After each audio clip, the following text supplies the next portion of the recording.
નમો લોહે સૌહરિહંતાણમ નમો લોહે સૌવિદાનમ નમો લોહે સૌઆયર્યાણમ નમો લોહે સૌજયાણમ નમો લોહે સૌત્રિકાવતી સાવણમ ઓમકારમિંદુ સંયુક્ત નિત્યમ જાયંતી યોગિન કામદમોક્ષદો છે ઓંકારાય નમો નમઃ મંગળમ ભગવાન મંગળમ ગૌતમોર્મિ મંગળમ કુંકુંડાર્યો જૈન્દ્રમો સુમંગળમ નમઃ સમરિસારાય સ્વાનુભૂત્યા તથા સ્થિતિ સ્વભાવાય ભવાય સર્વમાં વિભાવ નિયુત નિરાકાર.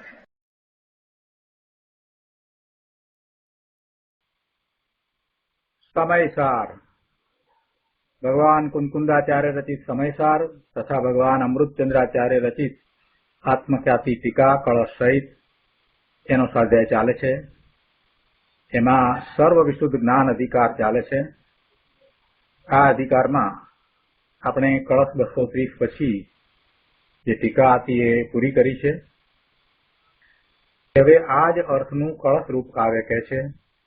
અમૃતચંદ્રાચાર્ય ભગવાન કળશ 231 કહે છે. આપણે કળશ 231 લઈએ. નિહ શેષ કર્મ ફલ સંન્યાસનાત્મ મમ એવ સર્વ ક્રિયાંતર વિહાર નિવૃત્ત વૃત્તેહ ચૈતન્ય લક્ષમ ભજતુ વૃષમ આત્મ તત્વમ કાલ આવલીયમ અચલસ્ય વહત્વનંતા. શ્લોકના અર્થમાં કહે છે કે સકળ કર્મોના ફળનો ત્યાગ કરીને જ્ઞાન ચેતનાની ભાવના કરનાર જ્ઞાની કહે છે કે જો અગાઉ વાત એ આવી કે સકળ કર્મ ફળનો ત્યાગ, અને ટીકામાં અમૃતચંદ્રાચાર્ય ભગવાને કર્મની 148 પ્રકૃતિના ફળ ને હું ભોગવતો નથી, હું મારા આત્માને સંચેતું છું, એમ સકળ કર્મ ફળના ત્યાગની વાત કરી. એટલે અહીંયા એ જ અર્થનું કળશરૂપ કાવ્ય કહે છે ત્યારે કહે છે કે સકળ કર્મોના ફળનો ત્યાગ કરીને જ્ઞાન ચેતનાની ભાવના કરનાર જ્ઞાની કહે છે કે પૂર્વોક્ત રીતે સમસ્ત કર્મના ફળનો સંન્યાસ કરવાથી હું ચૈતન્ય જેનું લક્ષણ છે એવા આત્મતત્વને અતિશયપણે ભોગવું છું. એવં નિઃશેષ કર્મ ફલ સંન્યાસનાત ચૈતન્ય લક્ષ્મ આત્મતત્વમ વૃષમ ભજત સર્વ ક્રિયાંતર વિહાર નિવૃત્ત વૃત્તે. અને તે સિવાયની અન્ય સર્વ ક્રિયામાં વિહારથી મારી વૃત્તિ નિવૃત્ત છે. અર્થાત આત્મતત્વના ભોગવટા સિવાયની અન્ય જે ઉપયોગની ક્રિયા, વિભાવરૂપ ક્રિયા, તેમાં મારી પરિણતિ વિહાર કરતી નથી, પ્રવર્તતી નથી. અચલસ્ય મમ ઇયમ કાલ આવલી અનંતા વહતુ. એમ આત્મતત્વના ભોગવટામાં અચલ એવા મને આ કાળની આવલી કે જે પ્રવાહરૂપે અનંત છે તે આત્મતત્વના ભોગવટામાં જ વહો, વહી જાઓ. ઉપયોગની પ્રવૃત્તિ અન્યમાં કદી પણ ન જાઓ. બહુ સરસ ભાવના ભાવી છે. અને જ્યારે જ્યારે આવા કળશ અમૃતચંદ્રાચાર્ય ભગવાન કહે છે ત્યારે એમાં એ પ્રકારની ભાવના હોય છે. અને એના પછી જે કળશ હોય છે એમાં મુખ્યત્વે ઉપદેશાત્મક વાત કરે છે, અને એમાં કોઈક પ્રકારે આશ્ચર્ય વ્યક્ત કરીને કે શા માટે જીવો હજી આમ કરે છે એમ કરી અને ઉપદેશાત્મક વાત કરતા હોય છે. એટલે આવા બંને પ્રકારના કળશ અમૃતચંદ્રાચાર્ય ભગવાન જ્યારે ટીકાના અંતે કહે છે તો હૃદયને સ્પર્શી જાય એવી વાત હોય છે. અહીંયા પણ એવી જ વાત કરી છે કે સકળ કર્મોના ફળનો ત્યાગ કરીને, જો કર્મો અને કર્મોના ફળનો ત્યાગ કર્યો છે, કર્મોનો ત્યાગની વાત અગાઉ કરી, એમાં 49 ભંગથી જીવ કર્મ કરે, એવા કર્મ એને ભૂતકાળમાં કર્યા હોય તો એને માટે પ્રતિક્રમણ, વર્તમાનમાં કરી રહ્યો હોય તો એને માટે આલોચના, અને ભવિષ્યમાં ન કરવા સંબંધી ના પ્રત્યાખ્યાનની વાત કરી. અને એ પછી કર્મ ફળની વાત જયારે કરી ત્યારે એક એક કરી અને 148 કર્મની પ્રકૃતિના ફળને હું ભોગવતો નથી, કેમ કે હું સમ્યક દ્રષ્ટિ જ્ઞાની છું, મને મારા સ્વરૂપનું ભાન થયું છે, એટલે હું મારા સ્વરૂપને જ ભજું છું, વેદું છું, એને સંચેતું છું, એકાગ્રપણે એમાં રમણતા કરું છું, એવી વાત કરી. હવે આ વાત જયારે ચાલતી હોય ત્યારે પછી બીજી વાતને ક્યાં સ્થાન રહે? દયા, દાન, વ્રત, તપ, સુખ, ભાવ એ બધી વાત તો ક્યાંય દૂર રહી ગઈ. અહીંયા તો પોતાના સ્વરૂપને વિશે પોતે રહ્યા છે અને એમાં પણ બધા જ કર્મો વિશેથી પાછા ફર્યા છે અને બધા જ પ્રકારના કર્મ ફળની હવે કોઈ રુચિ નથી, એમાં કોઈ એકત્વ મમત્વના ભાવ નથી, એ બધાથી પોતે પાછા વળ્યા છે. એમ સમગ્ર કર્મ ચેતના અને સમગ્ર કર્મ ફળ ચેતનાનો ત્યાગ કરીને માત્ર જ્ઞાન ચેતનાની ભાવના કરનાર જ્ઞાની ને કેવા ભાવ હોય છે એ વાત જ્ઞાનીના મુખે અમૃતચંદ્રાચાર્ય ભગવાને કહી છે. કહે છે કે એવી ભાવના કરનાર જ્ઞાની કહે છે. શું કહે જ્ઞાની? આવી ભાવના કરનાર જ્ઞાની શું કહેતા હોય? એ કહે છે કે પૂર્વોક્ત રીતે સમસ્ત કર્મના ફળનો સંન્યાસ કરવાથી, સંન્યાસ તો થઈ ગયો, સકળ કર્મ અને કર્મફળનો સંન્યાસ તો થઈ ગયો, એટલે હવે હું ચૈતન્ય જેનું લક્ષણ છે એવા આત્મ તત્વને અતિશયપણે ભોગવું છું. જો અતિશયપણે ભોગવું છું એટલે ખૂબ ખૂબ એકાગ્રતાથી એમાં લીનતા કરું છું અને એમાંથી આવતા અતિન્દ્રિય આનંદનો અનુભવ કરું છું. એટલું જ નહીં, પણ હજી આગળ કહે છે કે અને તે સિવાયની અન્ય સર્વ ક્રિયામાં વિહારથી મારી વૃત્તિ નિવૃત્ત છે. બીજી કોઈ પણ ક્રિયા છે એમાં હું જતો નથી, એમાં હું વિહાર કરતો નથી, એમાં વિહાર કરવાની મારી વૃત્તિ પણ નથી, એ વૃત્તિથી નિવૃત્ત છું. અન્ય સર્વ ક્રિયામાં વિહારથી મારી વૃત્તિ નિવૃત્ત છે, અર્થાત આત્મતત્વના ભોગવવા સિવાયની જે કોઈ અન્ય બીજી ક્રિયાઓ કે જ્યાં ઉપયોગ રોકાતો હોય એવી વિભાવરૂપ ક્રિયા, કેમ કે આત્મા સિવાય બીજે ક્યાંય પણ ઉપયોગ રોકાય તો એ વિભાવરૂપ ક્રિયા જ હોય. એટલે કે છે કે આત્મતત્વના ભોગવટા સિવાયની અન્ય જે ઉપયોગની ક્રિયા, વિભાવરૂપ ક્રિયા, તેમાં મારી પરિણતિ વિહાર કરતી નથી, પ્રવર્તતી નથી. મારી પ્રવૃત્તિ તો માત્ર આત્મતત્વ વિશે જ વિહાર કરે છે. આત્મતત્વને હું અતિશયપણે ભોગવું છું.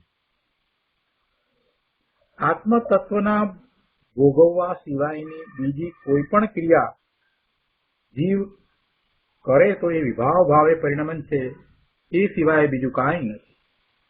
એ ગમે તેવા શુભ ભાવ કરે તો પણ એ વિભાવ ભાવે જ પરિણમન છે, એ સિવાય બીજું કાંઈ નથી.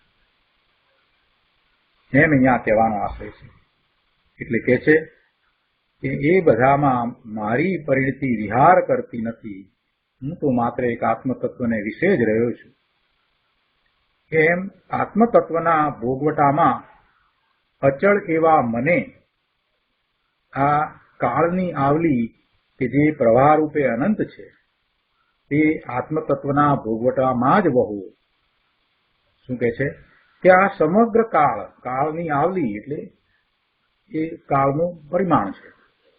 આપણે જેમ સેકન્ડ કહીએ છીએ એવી રીતે આ એક સમય અને પછી એ રીતે આવલી, તો એ અનંત પ્રવાહ રૂપે આવલી છે. કાળ છે એ પ્રવાહ રૂપે છે, એટલે એવો અનંત કાળ, અનંત સમયનો કાળ, અનંત આવલીઓ, એ સમગ્ર કાળમાં મને આત્મતત્વનો જ ભોગવટો રહો. એ બધા કાળ દરમિયાન મને આત્મતત્વ સિવાય બીજું કાંઈ જોઈતું નથી. આ કાળની આવલી કે જે પ્રવાહ રૂપે અનંત છે તે આત્મતત્વના ભોગવટામાં જ વહો. મારો સમગ્ર કાળ આત્મતત્વના ભોગવટામાં જ વહી જાઓ. સમગ્ર કાળ દરમિયાન હું આત્મતત્વનો ભોગવટો જ કરું. અનંત કાળ છે, અનંત આવલી છે, શું એ જાણતા નથી જ્ઞાની કે આ અનંત આવલી છે તો અનંત કાળ સુધી આત્મતત્વના ભોગવટામાં જ મારે રહેવું છે? એવો એમને વિચાર નહીં કર્યો હોય? કર્યો જ હશે, પણ એ આત્મતત્વમાંથી આવતા આનંદનો, એ આત્મતત્વના અનુભવનો જે સ્વાદ છે, એ સ્વાદનો અનુભવ થયા પછી બહારમાં ક્યાંય મીઠાશ લાગતી નથી, બધે બધું દુઃખરૂપ જ લાગે છે. એટલે એકમાત્ર આત્મતત્વનો ભોગવટો જ જોઈએ છે, અને એ પણ અનંત કાળ સુધી. સમયનો પ્રવાહ લીધો છે અને સમયનો પ્રવાહ અનંત, તો એવા અનંત કાળ સુધી મને આ જ વસ્તુઓ શું હો, આત્મતત્વનો ભોગવટો જ હો, એવી ભાવના કરી છે. ઉપયોગની પ્રવૃત્તિ અન્યમાં કદી પણ ન જાઓ, ક્યારેય પણ મારા ઉપયોગ બીજે ક્યાંય ન જાઓ, માત્ર એક આત્મતત્વને વિશે જ રહો.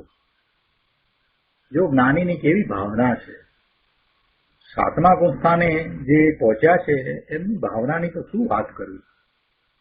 નિયમસાર આખું શાસ્ત્ર કુંકુંદાચાર્ય ભગવાને જે રચ્યું છે એમાં એમને પોતાની ભાવનાને પ્રગટ કરી છે. ગુરુદેવે ઘણી વાર આ વાત કરી છે કે આ 5 પરમ આગમમાં એમાં જે નિયમસાર છે એ તો એમણે પોતાની ભાવના માટે બનાવી છે. ભાવના માટે બનાવી છે એટલે અંદરમાંથી એવા ભાવ આવતા હતા એટલે એ શાસ્ત્ર બની ગયું છે. જ્ઞાનીની ભાવના અદભુત હોય છે. આપણને તો કલ્પનાય ના આવે કે જ્ઞાનીને અંદરમાં આવા વિકલ્પો હોય. સવિકલ્પો દશામાં જે શબ્દ દ્વારા જે વ્યક્તતા થઈ છે એ અપેક્ષાથી આપણે કહીએ તો આ વિકલ્પ, પણ એ તો વિકલ્પમાં રહેતાય નથી. એ ભાવ તો એમને અંદરમાં પડ્યો છે, એ સાથે પછી વિકલ્પમાં આગળ ચાલતાય નથી. એ તો તરત જ પોતાના સ્વરૂપમાં ચાલ્યા જાય છે. એવા જ્ઞાની મહાત્માઓ કે જે માત્ર 1-2 સેકન્ડ પૂરતા બહારમાં આવ્યા છે ને પાછા પોતાના સ્વરૂપમાં ચાલ્યા જાય છે, એવું દિવસમાં હજારો વખત થાય છે. પોતે પોતાના સ્વાનુભવ સહિત છે અને સ્વાનુભવની દશામાં પ્રચુર સ્વસંવેદન સહિત છે. એવા મહાત્માઓના કેવા ભાવ હોય છે એ અહીંયા અમૃતચંદ્રાચાર્ય ભગવાને વ્યક્ત કર્યું છે. એટલે આપણને એમ થાય છે કે અમૃતચંદ્રાચાર્ય ભગવાનની પણ એવી જ દશા હોવી જોઈએ, અન્યથા આ વાત આવે નહીં. એમની પણ એવી જ દશા હોવી જોઈએ. એમણે તો આ શબ્દમાં મૂકી દીધું, પણ એવા કુંકુંદાચાર્ય ભગવાન, અમૃતચંદ્રાચાર્ય ભગવાન, ઉમા સ્વાતીજી ભગવાન, અમિત ગતિજી આચાર્ય ભગવાન, યોગીન્દ્ર દેવ, પદ્મનંદી આચાર્ય ભગવાન, પૂજ્યપાદ સ્વામી, પદ્મ પ્રભુમલધારી દેવ, આ બધાની આવી જ દશા હતી. કેટલા કેટલા નામ ગણાવીએ પ્રભુ, એ બધાની આવી જ દશા હતી. એમની દશાનો વિચાર કરીએ છીએ ત્યારે એમ થાય છે કે જયારે આ આચાર્ય ભગવાન કે જે આ ભવમાં મોક્ષે નથી જનાર, એમની જો આવી દશા છે તો જે આ જ ભવને વિશે મોક્ષે જનાર છે એવા ગણધરની કેવી દશા હશે, એવા ગણધરની કેવી દશા હશે. અહીંયા ભાવાર્થમાં કહે છે કે આવી ભાવના કરનાર જ્ઞાની એવો તૃપ્ત થયો છે કે જાણે ભાવના કરતા સાક્ષાત કેવળી જ થયો હોય. પંડિતજી આ ભાવને પકડી અને વાત કરે છે. શું કહે છે પંડિતજી? કે આવી ભાવના કરનાર જ્ઞાની એવો તૃપ્ત થયો છે કે જાણે ભાવના કરતા સાક્ષાત કેવળી જ થયો હોય. તેથી તે અનંત કાળ સુધી એવો જ રહેવાનું ચાહે છે, એવો જ પોતાના સ્વરૂપને ભોગવવા વાળો થવાનું એ ઈચ્છે છે. બસ માત્ર મારા સ્વરૂપને જ ભોગવવું છે, અને એ પણ અનંત કાળ સુધી. અને તે યોગ્ય જ છે. જો પંડિતજીએ મોર મારી દીધી કે તે એ જ્ઞાની માટે યોગ્ય જ છે, કારણ કે આ જ ભાવનાથી કેવળી થવાય છે. કેવળ જ્ઞાન ઉપજવાનો પરમાર્થ ઉપાય આ જ છે. આ ભાવના જેને છે એ જ શ્રેણી ચડે છે. આવી ઉત્કૃષ્ટ ભાવના પોતાના સ્વરૂપમાંથી આવતા આનંદને ભોગવવા સિવાય બીજી કોઈ વસ્તુ નજરે ચડતી નથી, બીજે ક્યાંય રસ પડતો નથી, ઉપયોગને બીજે ક્યાંય જવા દેવો નથી. આવી ભાવના. એમ નથી કે કેવળ જ્ઞાન પ્રગટ કરવું છે, એમ નથી કે સિદ્ધ થવું છે, એમ નથી. પણ શું છે? તો પોતાના સ્વરૂપમાંથી આવતા આનંદનો ભોગવટો કરવો છે, અનંત કાળ સુધી એવો ભોગવટો કરવો છે. આવી ભાવના, અને એવી ભાવના છે, અને એમ જે પ્રવર્તે છે એને પછી કેવળ જ્ઞાનની પર્યાય જરૂરથી થાય છે. કેમ કે આત્માનો સ્વભાવ જ્ઞાન સ્વભાવ છે, તો એવો પૂર્ણ જ્ઞાન સ્વભાવ પર્યાયમાં પ્રગટ થયા વિના પછી રહેતો જ નહીં. એટલે કેવળ જ્ઞાન ઉપજાવવાનો પરમાર્થ ઉપાય આ જ છે. બાહ્ય વ્યવહાર ચારિત્ર છે તે આના જ સાધન રૂપ છે. અને આના વિના વ્યવહાર ચારિત્ર શુભ કર્મને બાંધે છે, મોક્ષનો ઉપાય નથી. આ વાતને આપણે ગુરુદેવ પાસેથી સમજવાની છે. બાહ્ય ચારિત્રને એક રીતે એમ કહ્યું કે આના જ સાધન રૂપ છે, અને પછી તરત જ પાછું એમ કહે છે કે આના વિના એ વ્યવહાર ચારિત્ર છે તે શુભ કર્મને બાંધે છે, એ બંધનનું કારણ થાય છે, એ મોક્ષનો ઉપાય નથી, એ મુક્તિનો ઉપાય નથી. એટલે આ તો જોઈએ જ. હવે આ જોઈએ તો પછી પેલું બાહ્ય ચારિત્ર છે એનું સાધન ક્યાંથી થાય? વાસ્તવમાં તો એમ કહેવાય કે આ ભાવના જે છે, નિશ્ચય ચારિત્ર છે, અંદર સ્વરૂપમાં ટકીને રહેવાનો જે ભાવ છે, એવું નિશ્ચય ચારિત્ર છે, એ છે તો વ્યવહાર ચારિત્ર છે. નહીંતર વ્યવહાર ચારિત્રને કોઈ વ્યવહાર ચારિત્ર એ કહેતું નથી. એ માત્ર શુભ ભાવ છે, અને એ ખરેખર તો શુભ કર્મને બાંધવા વાળું છે. એ મુક્તિની દશાને ન થવા દેવા વાળું છે. કર્મનું બંધન થાય એટલે મુક્ત દશા ક્યાંથી થાય? છતાંય ઉપચારથી એવું કહેવામાં આવે કેમ કે એવો નિમિત્ત નૈમિતિક સંબંધ છે. જ્યારે નિશ્ચયથી આવી દશા હોય એને બાહ્યમાં એવા ચારિત્ર હોય છે, નગ્ન દિગંબર 28 મૂળ ગુણ સહિતનું ચારિત્ર હોય છે, એટલે વ્યવહારથી એ એમ કહેવામાં આવે કે એ વ્યવહાર ચારિત્ર છે. પણ એ તો ઉપચારથી કહેવામાં આવે છે. અને પછી ક્યાંક આ રીતે વાત કરી હોય બાહ્ય વ્યવહાર ચારિત્ર છે એ આના જ સાધન રૂપ છે, તો એનો અર્થ સમજ્યા વિના માત્ર એવા વ્યવહાર ચારિત્રને મુક્તિનું કારણ માનીને સમ્યક દર્શન વિના જે એવું ચારિત્ર લઈ લે છે, દીક્ષા લઈ લે છે, એમને શુભનો બંધ પડે છે, એથી વિશેષ કાંઈ થતું નથી. કારણ કે લક્ષ્ય ત્યાં જ છે ને, લક્ષ્ય બાહ્ય ચારિત્ર પર જ રહે છે. મહાત્મા નિશ્ચય ચારિત્રનું આવ્યું જ નથી, નિશ્ચય ચારિત્ર પ્રગટ કર્યું નથી, સમ્યક દર્શન નથી, તો પછી શું થાય? દિશાની ખબર નથી અને ચાલ્યા કરીએ એથી શું થશે? ચારિત્ર લઈ લઈએ પણ શું ચારિત્ર છે એ સમજ્યા વિના બાહ્ય આચાર વિચાર પાળીએ તેથી શું થશે? શુભ ભાવથી વિશેષ કાંઈ નહીં. અંતરંગ પુરુષાર્થ જેનો ઉપડ્યો છે એને બાહ્યમાં આવું ચારિત્ર હોય ને હોય જ. એમ ના બને કે અંતરંગ દશા 7મા ગુણસ્થાનની હોય અને બાહ્યમાં કાંઈ ચારિત્ર જ ન હોય, અથવા તો દેશ ચારિત્ર હોય, એમ ન બને. ત્યાં તો પૂર્ણપણે અપરિગ્રહ હોય જ, ત્યાં તો 5 મહાવ્રત હોય જ, 28 મૂળ ગુણ સહિત બાહ્યમાં એવું જ શુદ્ધ દ્રવ્યલિંગ પણ હોય. એને એવું હોય છે એટલે અહીંયા કહ્યું કે બાહ્ય વ્યવહાર ચારિત્ર છે તે આના જ સાધન રૂપ છે. અને પાછું સાથે એ પણ કહ્યું કે અને આના વિના વ્યવહાર ચારિત્ર શુભ કર્મને બાંધે છે. આના વિના એ વ્યવહાર ચારિત્ર માત્ર પુણ્યબંધનું જ કારણ છે, એ મોક્ષનો ઉપાય નથી. બહુ સ્પષ્ટ કહી દીધું છે. તો આપણે આ કળશ ઉપર પૂજ્ય ગુરુદેવ કાજી સ્વામીએ આપેલ પ્રવચનમાંથી કેટલાક અંશો લઈએ. પ્રવચન રત્નાકર ભાગ 10મો, પાના નંબર 159, કળશ 231, શ્લોકાર્થ ઉપરનું પ્રવચન. ગુરુદેવ અહીંયા કહે છે કે જ્ઞાની કહે છે કરીને જે વાત કરી છે, તો પહેલા તો એ સમજો કે જ્ઞાની કોને કહેવાય. જ્ઞાની એટલે નિજ ચૈતન્ય સ્વભાવના આશ્રયે જેણે અંદર જ્ઞાન ચેતના પ્રગટ કરી છે તે જ્ઞાની છે. ચૈતન્ય સ્વભાવના આશ્રયે જેણે અંદરમાં જ્ઞાન ચેતના પ્રગટ કરી છે તે જ્ઞાની છે. શાસ્ત્રના જ્ઞાન છે એટલે જ્ઞાની છે એમ નહીં. બાહ્યમાં વ્રત તપ કરે છે એટલે જ્ઞાની છે એમ નહીં. બીજાને સમજાવી શકે છે, સ્વાધ્યાય કરાવી શકે છે એટલે જ્ઞાની એમ નહીં. ઘણા શાસ્ત્રોનો અભ્યાસ કર્યો છે, ઘણી ધાર્મિક પરીક્ષાઓ આપી છે એટલે જ્ઞાની છે એમ નહીં. પણ ચૈતન્ય સ્વભાવના આશ્રયે જેણે અંદરમાં જ્ઞાન ચેતના પ્રગટ કરી છે તે જ્ઞાની છે. કરુણા કરીને ગુરુદેવ સમજાવે છે કે ભાઈ, આ શરીર તો જળ, માટી, ધૂળ છે. ભગવાન આત્મા એનાથી ભિન્ન ચીજ છે. ભગવાન આત્મા એનાથી ભિન્ન ચીજ છે એટલે જયારે મરણ થાય ત્યારે એ દેહથી ભિન્ન પડે એમ નહીં. પણ અત્યારે પણ જયારે એ દેહ સાથે રહ્યો છે ત્યારે પણ એ દેહથી આત્મા ભિન્ન વસ્તુ છે. મરે એટલે જુદો પડે એમ નહીં. દેહથી આત્મા ભિન્ન તો અત્યારે પણ છે. અને મરે કોણ મરે? જળ મરે કે ચેતન મરે? કોઈ જ મરતું નથી. જળ પણ મરતું નથી, જે ઉદ્ગલ છે એનો પણ નાશ નથી, અને ચેતનનો પણ નાશ નથી. કોણ મરે? કોઈ જ મરતું નથી. ફક્ત દેહની એટલે પરમાણુની અવસ્થા બદલી જાય છે. હાડ માંસનું પોટલું છે તે બદલી અને મસાણની રાખ થાય છે. બસ એની દશા બદલી જાય છે. પરમાણુઓ છે એની પર્યાય બદલી જાય છે. બાકી પરમાણુઓનો તો નાશ થતો નથી, કોઈ મરતું નથી. અને એ કાંઈ આત્મા નથી.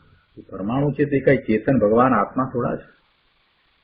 વળી પર્યાયમાં થતા વિકારી ભાવોથી પણ અંદર શુદ્ધ ચૈતન્ય તત્વ ભિન્ન છે. આ તો પહેલા વાત એ કરી કે શરીરથી ભગવાન આત્મા જુદો છે, એ વાત કરી. અને હવે આ બીજી વાત કરે છે કે વળી આ જીવને પર્યાયમાં જે વિકારી ભાવ થાય છે, શુભાશુભ ભાવ છે, એનાથી પણ એ પોતે શુદ્ધ ચૈતન્ય તત્વ જુદું છે. પેલા જળ શરીરથી તો જુદું છે એ તો સમજાવ્યું, પણ આ બીજી વાત. જે ભાવમાં એ રાચી રહ્યો છે એ ભાવોથી પણ એ જુદો છે.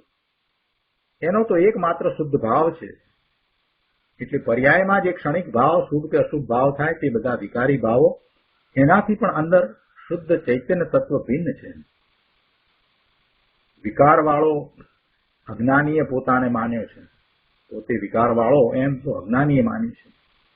પણ એ તો એની મિથ્યા કલ્પના છે, ભ્રમ છે. વસ્તુ ક્યાં એવી છે? ભગવાન સર્વજ્ઞ દેવ ફરમાવે છે કે તારું ચૈતન્ય તત્વ અંદર કર્મ ચેતના અને કર્મ સ્થળ ચેતનાથી ભિન્ન છે. વસ્તુમાં ક્યાંય વિકાર નથી. વસ્તુમાં કર્મ ચેતના પણ નથી અને કર્મફળ ચેતના પણ નથી. એનાથી ભિન્ન એવું તારું શુદ્ધ સ્વરૂપ છે. એમાં વિકાર નથી. એટલે અજ્ઞાની ભલે એમ માને કે પોતે વિકાર વાળો હોય, પણ શુદ્ધ દ્રવ્ય છે એમાં કોઈ વિકાર નથી.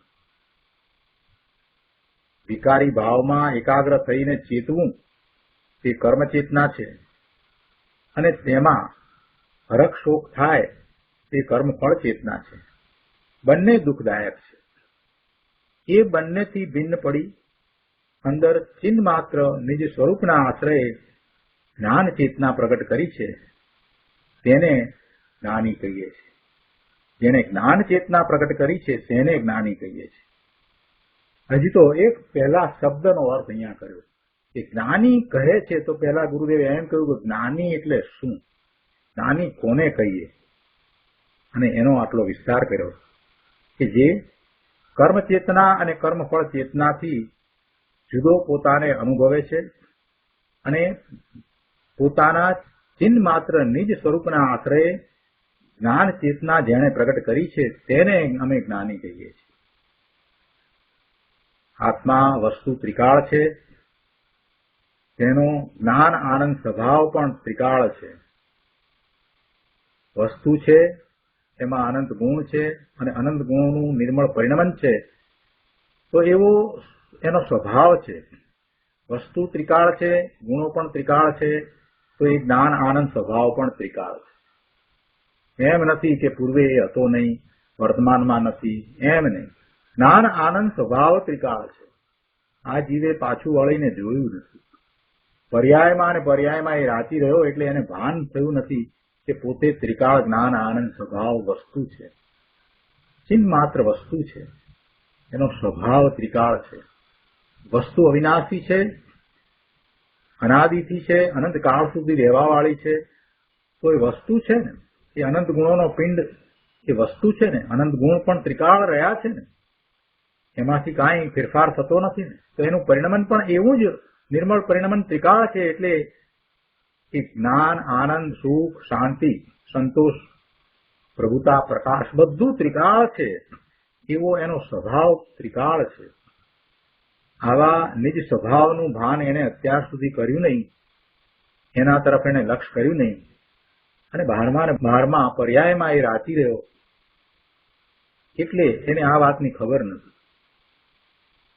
અહીંયા કહે છે કે આવા નિજ સ્વભાવનું જેણે ભાન કર્યું અને ભાન કરીને અંતર એકાગ્રતાથી આનંદની રમતમાં જે જોડાયો એ જ્ઞાન ચેતનાને અનુભવવા વાળો જ્ઞાની છે.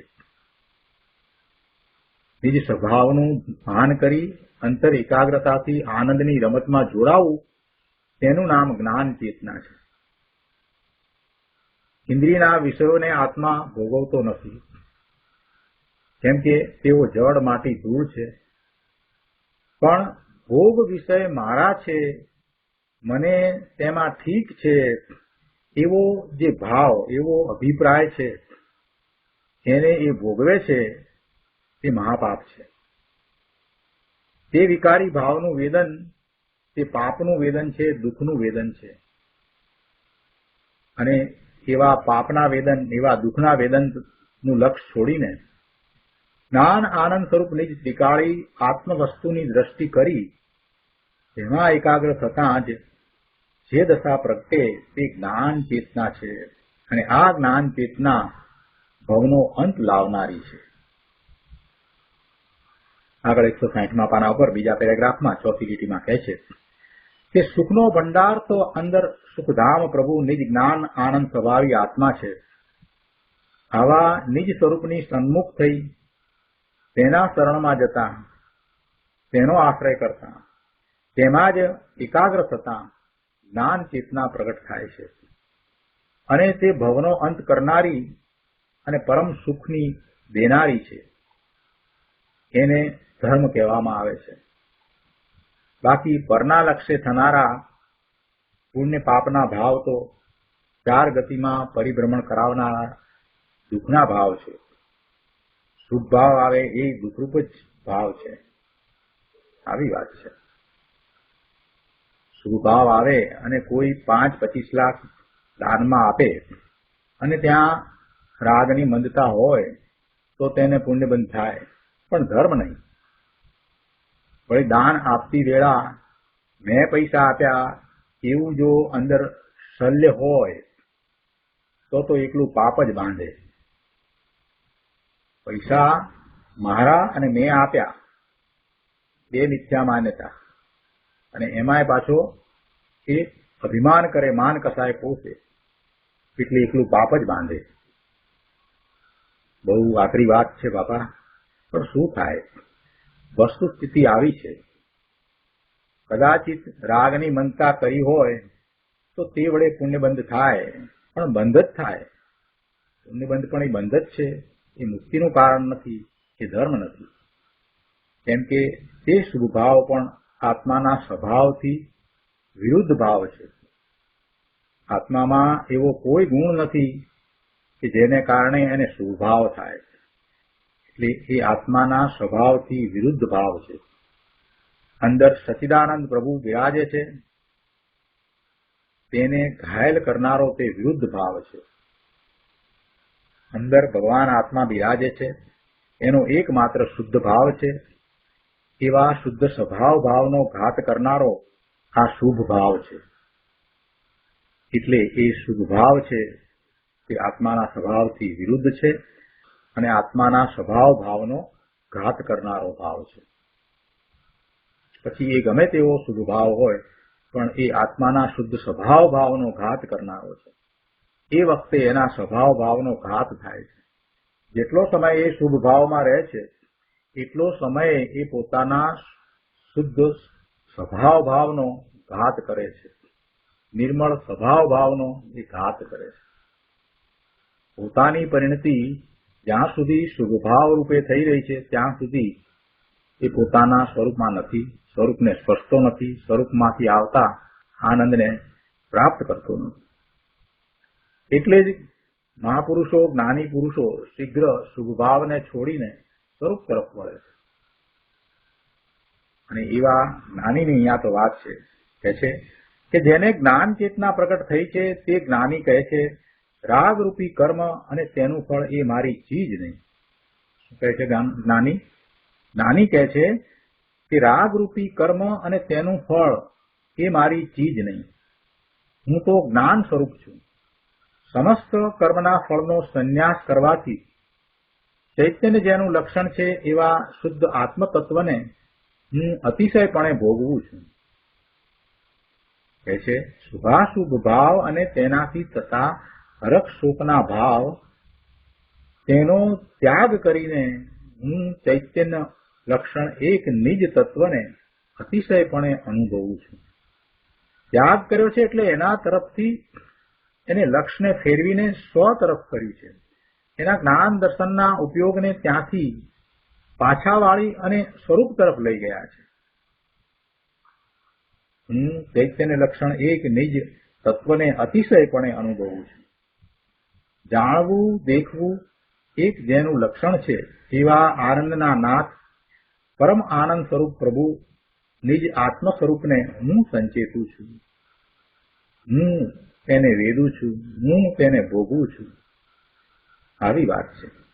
જ્ઞાનીની વાત કેવી હોય? એને કર્મ ચેતના અને કર્મફળ ચેતના નો સંન્યાસ વર્તે છે, એનો ત્યાગ વર્તે છે, અને જે જ્ઞાન ચેતનારૂપ થયા છે એવા જ્ઞાનીની વાતમાં બીજું શું હોય? એ તો વાત કહેતાય નથી. એમના ભાવને અહીંયા આચાર્ય ભગવાને પ્રદર્શિત કરી અને આપણને ખ્યાલ આપ્યો છે કે કેવી જ્ઞાનીઓની દશા હોય છે.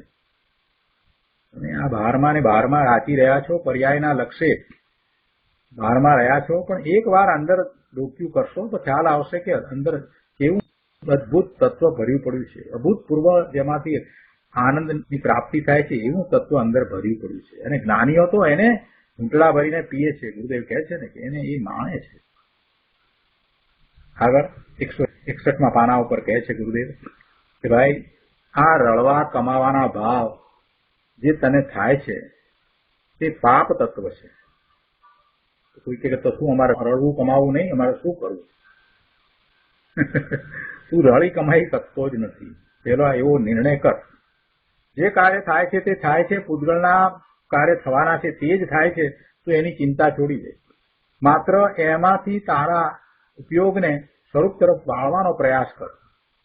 એવું ન કરી શકે તો એટલું તો નક્કી કર કે એ જે થાય છે એનો સ્વામી તું નથી, એટલો તો દ્રઢ નિર્ધાર કર. એ જળના કાર્યોનો સ્વામી તું નથી, એટલો તો નિર્ધાર કર. એટલે એવા ભાવ છે, એ ભાવની તારી રુચિ ઓછી થશે. અને એ રુચિ ઓછી થતા તને પોતાનું સ્વરૂપ કેવું છે એને સમજવાનું, જાણવાનું સરળ થશે. પહેલા એ તો નિર્ણય કર કે આ જળના કાર્યો કરું એવો હું ભગવાન આત્મા નથી. ચેતન અને જળ બેનો તફાવત તો સમજ. જળ ચેતનના કાર્યો કરે નહીં, ચેતન જળના કાર્ય કરે નહીં.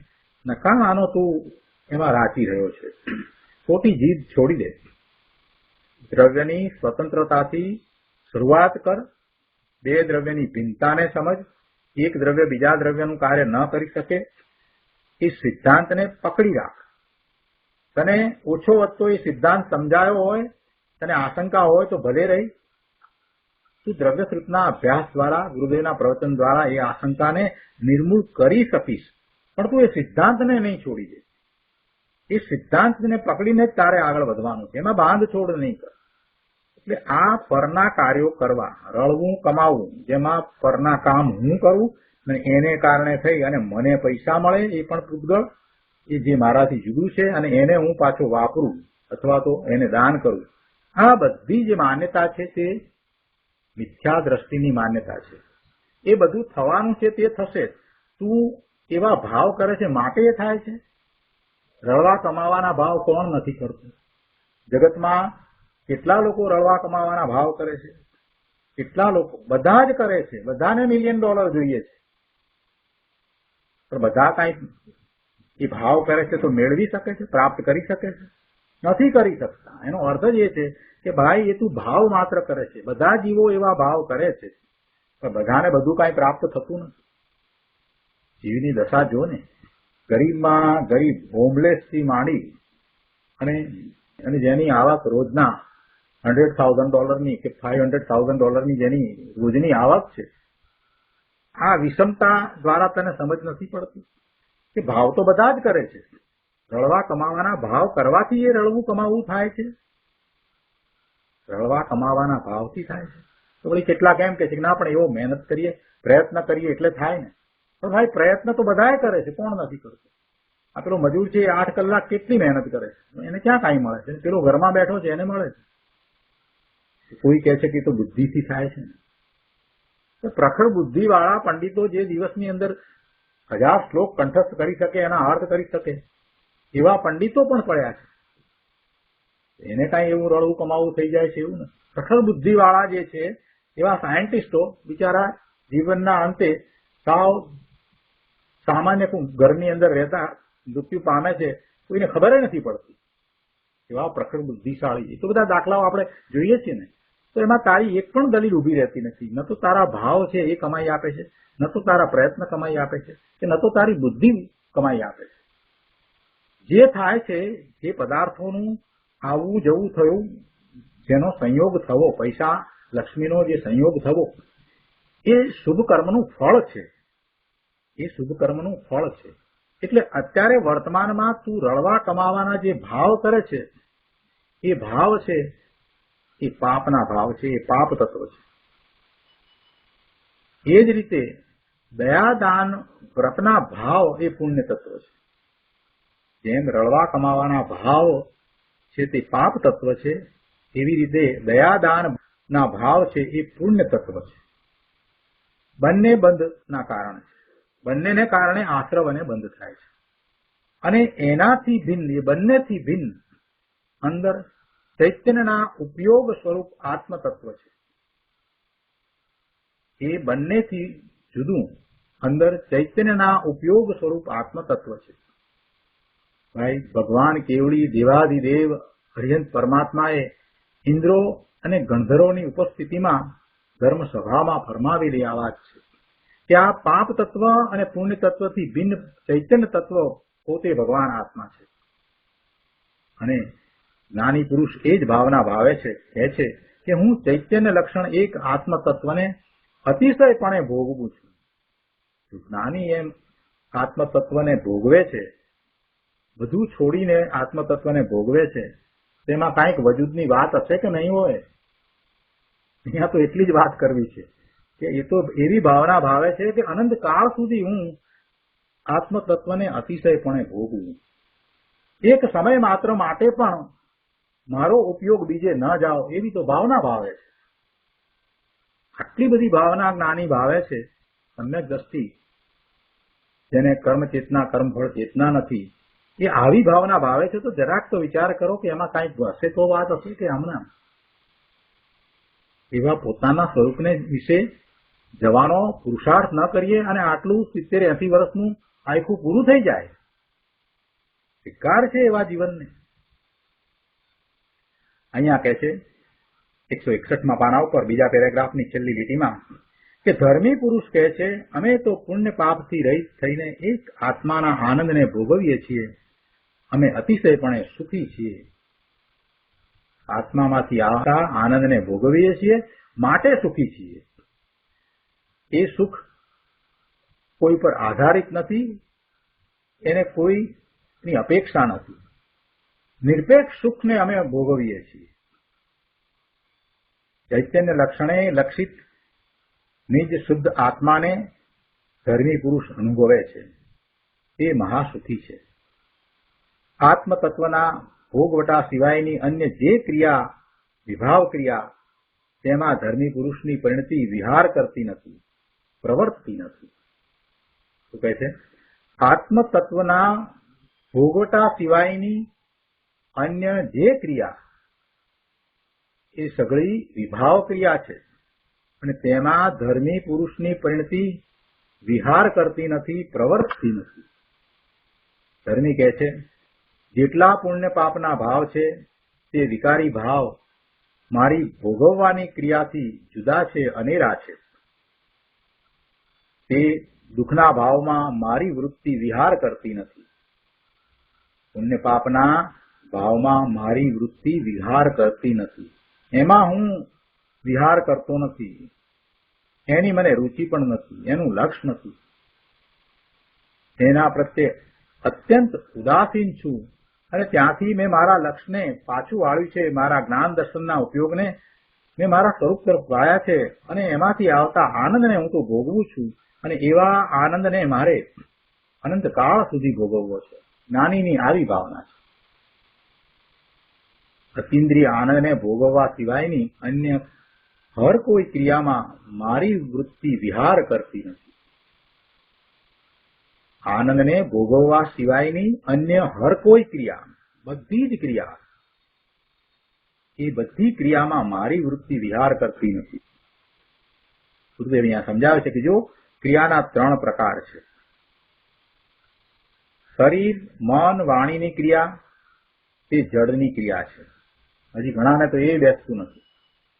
એમ માને કે શરીરની ક્રિયા આત્મા કરે છે. અરે ભગવાન, આત્મા ચેતન અને શરીર, મન ને વાણી એ ત્રણેય જડ. મન પણ જડ. હા, મન પણ જડ. ઘણાના મનમાં હજી એમ છે કે મન નહીં જડ. મનથી તો આ બધું વિચારીએ કરીએ ને આ બધું સ્વાધ્યાય કરીએ છીએ તો મનની પચેન્દ્રિય છે એને આ ધર્મ થાય એવી એક બાજુ વાત કરો છો એટલે મન હોય તો થાય ને, અને બીજી તરફ તમે મનને જડ કહ્યું. હા ભાઈ, મન પણ જડ છે. શરીર, મન, વાણી એની ક્રિયા એ જડની ક્રિયા છે, એ ચેતનની ક્રિયા નથી ને તેને આત્મા કરતો નથી. આ ક્રિયાનો પહેલો પ્રકાર કયો. બીજો પ્રકાર છે પુણ્ય પાપના ભાવ થાય તે વિભાવ ક્રિયા. પુણ્ય પાપના ભાવ કોને થાય? જડને થાય કે જીવને થાય? જીવને થાય. પુણ્ય પાપના ભાવ થાય તે વિભાવ ક્રિયા છે અને એ દુઃખરૂપ છે. જ્ઞાનીની વૃત્તિ તે ક્રિયાથી નિવૃત્ત છે. એ બીજા પ્રકારની ક્રિયા પણ જ્ઞાનીને નથી. પહેલા પ્રકારની ક્રિયા શરીર, મન, વાણીની ક્રિયા એ તો જડની ક્રિયા છે એટલે એ તો જ્ઞાનીને હોય નહીં, અજ્ઞાનીને પણ હોય નહીં. જડની ક્રિયા છે એટલે આત્મા કરતો નથી, એટલે જ્ઞાની કે અજ્ઞાની કોઈને નથી. કોઈ માને એથી શું થાય? કોઈ એમ માને કે શરીરની ક્રિયા આત્મા કરે તો ભાઈ એના માનવાથી એમ થોડું થઈ જાય છે. અજ્ઞાની ગમે તે માને. અને બીજા પ્રકારની ક્રિયા માટે કહ્યું કે જે પુણ્ય પાપના ભાવ થાય છે એ જીવને થાય છે, એ વિભાવ ક્રિયા છે, એ દુઃખરૂપ છે. અને એવી દુઃખરૂપ ક્રિયામાં જ્ઞાની વિહાર કરતો નથી. જ્ઞાનીની વૃત્તિ તે ક્રિયાથી નિવૃત્ત છે. એ બીજા પ્રકારની ક્રિયા. અને આગળ 162માં પાના ઉપર ત્રીજા પ્રકારની ક્રિયા કહે છે કે વિભાવથી ભિન્ન પડી અંદર ચૈતન્ય સ્વભાવમાં એકાગ્રતાનો અભ્યાસ કરવો તે સ્વભાવ ક્રિયા છે, ધર્મની ક્રિયા છે. આ ત્રીજા પ્રકારની ક્રિયા. આ ત્રીજા પ્રકારની ક્રિયા છે તે આદરવા યોગ્ય છે, કેમ કે એ ધર્મની ક્રિયા છે અને એનું નામ ચારિત્ર છે. અને એવા ચારિત્રવંત જ્ઞાનીને હવે એ ચૈતન્ય સ્વભાવમાં એકાગ્રતા કરી છે અને અતિન્દ્રિય આનંદનું વેદન આવ્યું છે તો ત્યાંથી હવે એને ખસવું નથી. આપણે ક્યાંક કોઈક જગ્યાએ મેળાવડામાં કે કોઈક જગ્યાએ ગયા હોઈએ અને કોઈક સારી બેઠક મળી જાય, ઉપરથી પંખાની હવા આવતી હોય અને સામે સ્ટેજ ઉપર બધું બરાબર દેખાતું હોય અને સાઉન્ડ પણ બરાબર જ્યાંથી સરસ રીતે સંભળાય એવી જયારે જગ્યા મળી જાય ને ત્યારે પછી આપણે એ સીટ ઉપરથી આપણે ખસતા નથી કે હવે અહીંથી આપણે નથી ખસતું. કોઈ કે ના આ બાજુ આવી જાઓ, આ બાજુ આવી જાઓ, કે ના ના આમાં અહીંયા બરાબર છે. આટલી નાની અમથી વાતમાં આપણે એમ કહીએ કે ના હવે આ 3 કલાક સુધી કે 4 કલાક સુધી જ્યાં સુધી આ ચાલે ત્યાં સુધી આપણે અહીંથી ખસવું નથી. આખો સમય આપણે આ જ સીટ ઉપર બેસી રહેવું છે. અહીંયા તો જ્ઞાનીને અતિન્દ્રિય આનંદનું વેદન આવ્યું છે એવું આત્મતત્વ, ત્યાંથી હવે ખસવું નથી. આત્મતત્વમાં ઉપયોગને સ્થિર કર્યો છે તો હવે કહે છે કે અમારે તો હવે અહીંથી ખસવું જ નથી. અનંત કાળ સુધી અમારે ખસવું નથી. જ્યાં સુધી આ આત્મા છે, આ આત્માનું અસ્તિત્વ છે, ત્યાં સુધી અમારે ત્યાં જ રહેવું છે. આત્મા અવિનાશી છે, અનંત છે, અનંત કાળ સુધી રહેવાનો છે તો કે અનંત કાળ સુધી અમારે ત્યાં જ રહેવું છે. જ્ઞાનીની આવી ભાવના છે. આગળ 162માં પાના ઉપર કહે છે કે પરજીવોની દયા પાળવી તે ચારિત્ર એમ નહીં. ઉપર કહ્યું ને ત્રીજી ભાવનામાં કે જે ધર્મની ક્રિયા છે એનું નામ ચારિત્ર એમ કહ્યું ને, તો ચારિત્ર વિશે થોડીક વધારે સ્પષ્ટતા કરતા ગુરુદેવ કહે છે કે પરજીવોની દયા પાળવી તે ચારિત્ર એમ નહીં. પરની દયા તો કોણ કરી શકે? પરને કોણ બચાવી શકે? સામા જીવનું આયુષ્ય હોય તો બચે છે, બાકી કોણ બચાવે ભાઈ? આના વિશેની ઘણી ગાથાઓ આપણે પહેલા કરી છે. ગુરુદેવ કરુણા કરીને કહે છે કે ભાઈ, તું આત્મા જેવડો અને જેટલો છું તેવડો અને તેટલો માની ને તેમાં ઠરે તે સાચી દયા છે, તે સ્વદયા છે. અને સ્વદયા તે સાચી દયા, બાકી બીજી બધી દયા છે તે શુભભાવ છે, તે વ્યવહાર છે. અને એવો શુભભાવ, પરની દયા પાળવાનો ભાવ મુનિરાજને પણ આવે છે, પણ તે પુણ્ય બંધનું કારણ છે, એ ધર્મ નથી. એટલે પરની દયા પાળવાનો ભાવ આવે એ ધર્મ નથી. એમ નહીં કે પરની દયા પાળવાનો ભાવ આવે તો એનાથી વિપરીત ભાવે થઈ જવું, એમ કહેવાનો આશય નથી. એવો ભાવ તો આવે, પણ એને ધર્મ માનીને તું ત્યાં રોકાઈ રહેવાને બદલે એ શુભ ભાવ છે અને તને એ વખતે એવો પ્રયત્ન પણ થઈ જાય. પ્રયત્ન થવો એ કઈ તારા હાથમાં છે એમ નથી. એ વખતે શરીરની ક્રિયા જે થવાની છે તે રીતે થાય. તારા ભાવને અનુસાર એવી ક્રિયા થાય અને એવી તારા ભાવને અનુસાર ક્રિયા ન પણ થાય. તને અંદરમાં ખેદ થાય, કરે હું બચાવી ન શકે એવું પણ થાય, અને બચાવવાનો ભાવ પણ આવે. પણ આ બધું એ શુભ ભાવ રૂપે છે, એ ધર્મ નથી. તું એને ધર્મ માની રહ્યો છે તો એ તારું મિથ્યાત્વ છે. આવા ભાવ જ્ઞાનીને આવે એટલે નિરાજને આવે એટલે તને પણ આવે, પણ એ ધર્મ નથી. સ્વદયા એ ધર્મ છે. સ્વદયા એટલે પોતાનો શુદ્ધ ભાવ છે, પોતાનો સ્વભાવ ભાવ છે. એ પોતાના સ્વભાવ ભાવની હત્યા ન થાય, એનો ઘાત ન થાય, એટલે કે પોતાના સ્વભાવ ભાવે રહેવું એ સાચી દયા છે. બાકી એવી જે સ્વભાવ ભાવે રહેવા રૂપ સ્વદયા જે પાળતો હોય એને બહારમાં એવા પરની દયાના ભાવ આવે છે તો એને વ્યવહારથી દયા કહેવામાં આવે છે. અહીંયા કહે છે કે ચારિત્રવંત ધર્મી પુરુષ કહે છે કે શુભાશુભ ભાવની ક્રિયામાં વિહાર કરવાથી મારી વૃત્તિ નિવૃત્ત છે. શુભાશુભ ભાવમાં વિહાર કરવાથી મારી વૃત્તિ નિવૃત્ત થઈ ગઈ છે.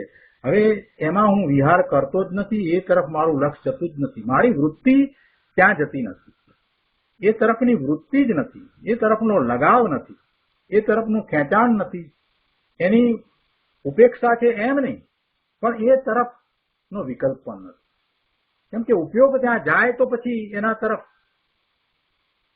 લક્ષ ગયું એમ કહેવાય, અને પછી એ ખરાબ છે ખોટું છે એમ નહીં કહેવાનો ભાવ આવે. પણ અહીંયા તો કહે છે કે એ તરફની વૃત્તિ જ નથી.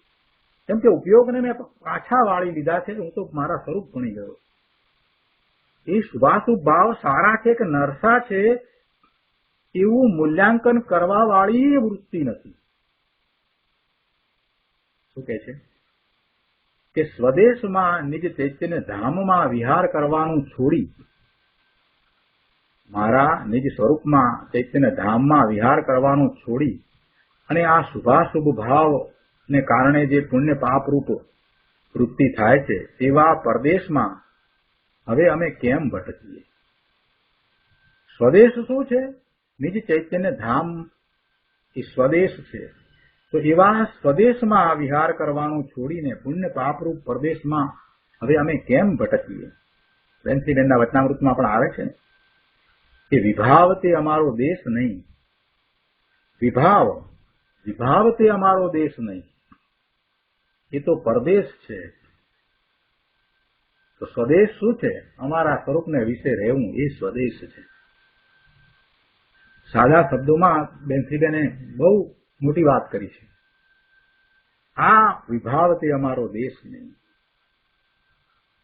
અહીં ધર્મી પુરુષ કહે છે નિજાનંદમય સ્વદેશને છોડી વિભાવરૂપ પરદેશમાં વિહાર કરવાથી અમારી વૃત્તિ નિવૃત્ત થઈ છે. હવે એ તરફ અમારી વૃત્તિ નથી. આગળ કહે છે આ તો ચારિત્રની વ્યાખ્યા છે. સ્વરૂપમાં અંદરમાં રમવું તેનું નામ ચારિત્ર છે. આત્મા રામમાં ચરે રમે તેને ચારિત્ર કહીએ. આ પરિણતિ કેવી હોય એની વાત કરી. આત્માની પરિણતિ કેવી હોય કે પોતે આત્મા રામમાં ચરે રમે, પોતાના સ્વરૂપમાં રહે, લીનતા કરે, એને ચારિત્ર કહીએ. અને પછી ત્યાં ઠરે, સ્થિરતા કરે. ધર્મી પુરુષ કહે છે અચલસ્ય મમ, આવ્યું ને શ્લોકમાં અચલસ્ય મમ. એમ આત્મતત્વના ભોગવટામાં અચળ એવા મને ઇયમ કાલ આવલી, આ કાળની આવલી કે જે અનંતા પ્રવાહ રૂપે અનંત છે તે વહતું આત્મતત્વના ભોગવટામાં જ વહો. અનંત કાળ મારો આત્મતત્વના ભોગવટામાં જ વહો. ઉપયોગની વૃત્તિ અન્યમાં કદી પણ ન જાઓ. જો આ ધર્માત્માની ભાવના, અને તે અનંત કાળ પર્યંત સ્વરૂપમાં જ રહેવાની ભાવના કરે છે, બીજી કોઈ ભાવના કરતા નથી. કળશ 231 ભાવાર્થ ઉપરના પ્રવચનમાં અહીંયા બીજા પેરેગ્રાફમાં કહે છે કે જુઓ, આ અંતર રમણતાની ચારિત્રની વાત છે. સમ્યક દર્શન પછી અંદર જેને સ્વરૂપ રમણતાની જમાવટ થઈ છે તે એવો તૃપ્ત થયો છે કે ભાવના કરતા કરતા જાણે સાક્ષાત કેવળી થયો હોય. હવે તેને સ્વસ્વરૂપમાંથી બહાર નીકળવું જ ગમતું નથી. અનંત કાળ સ્વરૂપમાં જ રહેવા ચાહે છે. પંડિત જયચંદજી કહે છે કે તે યોગ્ય જ છે, કેમ કે આ જ ભાવનાથી કેવળી થવાય છે. આ જ ભાવનાથી કેવળ જ્ઞાન પ્રાપ્ત થાય છે. જ્ઞાનીને કેવળ જ્ઞાન પ્રાપ્ત કરવું છે એવી ભાવના નથી, એને તો પોતાના સ્વરૂપમાં જ રહેવું છે એવી જ ભાવના છે. કેવળ જ્ઞાનની પર્યાય તો પછી થવાની છે તે થાય જ છે. અહીંયા કહે છે કે વ્રત તપ આદિ ક્રિયાકાંડના વિકલ્પથી કાંઈ કેવળ જ્ઞાન પ્રગટ થતું નથી. આ ભાવના જે કહી એ ભાવનાથી કેવળ જ્ઞાન પ્રગટ થાય છે. સ્વરૂપનો અનુભવ, તેનો અભ્યાસ અને સ્વરૂપ રમણતાની જમાવટ, બસ આ જ એક ઉપાય છે. સૌથી પહેલું શું કરવાનું? સ્વરૂપનો અનુભવ. એક વખત પોતાના સ્વરૂપનો અનુભવ કરવો. અનુભવ કર્યા પછી વારંવાર એવો જ અભ્યાસ રાખવો. સ્વરૂપને વિશે એકાગ્રતા કરવાનો વારંવાર અભ્યાસ કરવો. વારંવાર સ્વરૂપમાં જવું અને પછી આગળ વધતા સ્વરૂપમાં રમણતા થવી, એમાં જમાવટ થવી, એમાં લીનતા થવી, અને પછી તો જ્ઞાનીની ભાવના જેવી ભાવના થઈ જશે. એમાં જ પછી સ્થિર થવાની ભાવના થઈ જશે. બસ હવે અહીંથી ખસવું નથી. અને એમ થતા શ્રેણી ચડી જાય છે, કેવળ જ્ઞાન પ્રગટ કરે છે અને મોક્ષ થાય છે. બાહ્ય વ્યવહાર ચારિત્ર છે તે આના જ સાધનરૂપ છે, અને આના વિના વ્યવહાર ચારિત્ર શુભ કર્મને બાંધે છે, મોક્ષનો ઉપાય નથી. આ વાતનો આપણે થોડોક વિચાર કર્યો છે. ગુરુદેવ સમજાવે છે કે બાહ્ય વ્યવહાર ચારિત્ર છે તે આના જ સાધનરૂપ છે. એટલે શું? કે જેને અંતરંગમાં સ્વરૂપની રમણતારૂપ સાધન પ્રગટ્યું છે, જેને અંતરંગમાં સ્વરૂપની રમણતારૂપ સાધન પ્રગટ્યું છે, તેને સહચરપણે રાગના અંશ જે બાકી રહ્યા છે, રાગના અંશ વિદ્યમાન હોય છે, તેને વ્યવહારથી સાધન કહીએ છીએ. એ વ્યવહારથી સાધન કર્યું છે. આ વ્યવહાર સાધનથી સાધ્ય પ્રગટે છે એમ અર્થ નથી. સાધ્ય શું છે? સાધ્ય પોતાના શુદ્ધ સ્વરૂપની પૂર્ણપણે પ્રાપ્તિ. સાધ્ય નામ મોક્ષનું સાધન તો સ્વરૂપ રમણતા જ છે. સાધ્ય અને સાધન ખરેખર તો જુદા નથી, ભિન્ન નથી. પણ રાગના અંશને સાથે જાણીને, સહચર જાણીને અથવા તો નિમિત્ત જાણી તેને વ્યવહારથી સાધન કહેવામાં આવે છે. તે કાંઈ વાસ્તવિક સાધન નથી.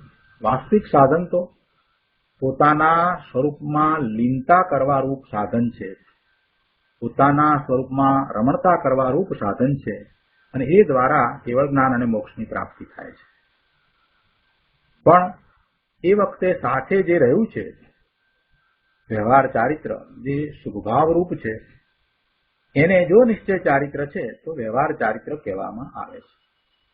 અને જો નિશ્ચય ચારિત્ર નથી તો એ માત્ર શુભભાવ છે, બીજું કાંઈ નથી.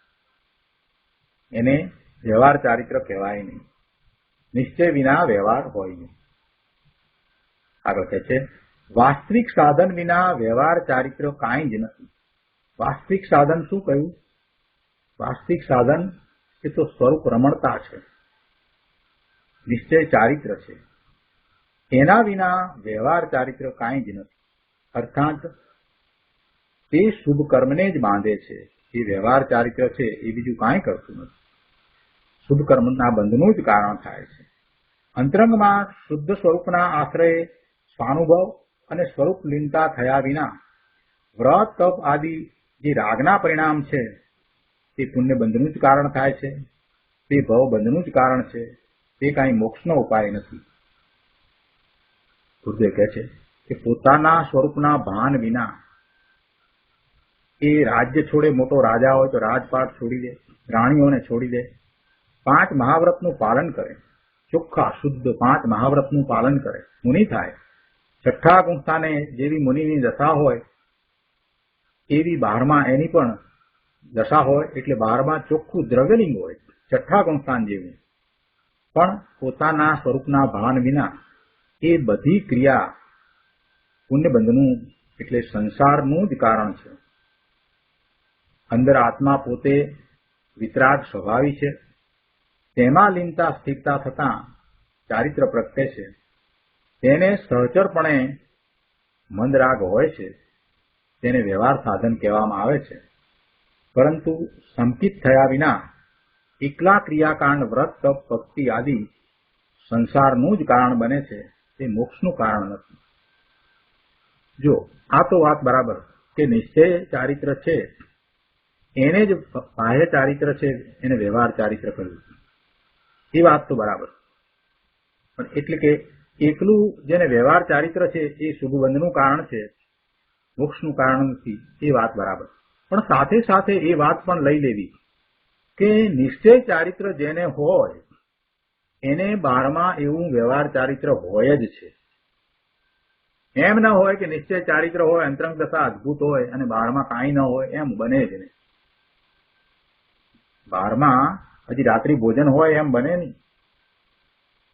નિશ્ચય ચારિત્ર હોય, સ્વરૂપને વિશે જેને લીનતા થતી હોય એને પછી 12મા પણ એવા ફેરફાર જોવા મળે જ. કોઈ એમ કહે કે ના બધું કરવાનું તો અંદરમાં જ છે ને, એટલે 12મા ભલે ને ગમે તે હોય તો શું વાંધો છે, એમ નહીં. સમ્યક દર્શન નથી થયું ત્યાં સુધી મિથ્યાત્વ સહિત છે એવા જીવને સમ્યક દર્શન થાય છે ત્યારે 12મા કાંઈ ભલે બદલાયેલું નથી, પણ એની દશા બદલાઈ જાય છે. અને એ દશા બદલાયા પછી બહારના સંયોગો ગમે તે હોય પણ એ બહારના સંયોગો પ્રત્યે ઉદાસીનતાનો ભાવ આવે જ છે. અને એ ઉદાસીનતાનો ભાવ આપણે એની સમીપમાં રહીએ તો ખ્યાલ આવે કે એને ઉદાસીનતાનો ભાવ વર્તે છે. એટલું જ નહીં, પણ એ થયા પછીથી એને દેશ ચારિત્રની વૃત્તિ થયા વિના રહેતી જ નથી.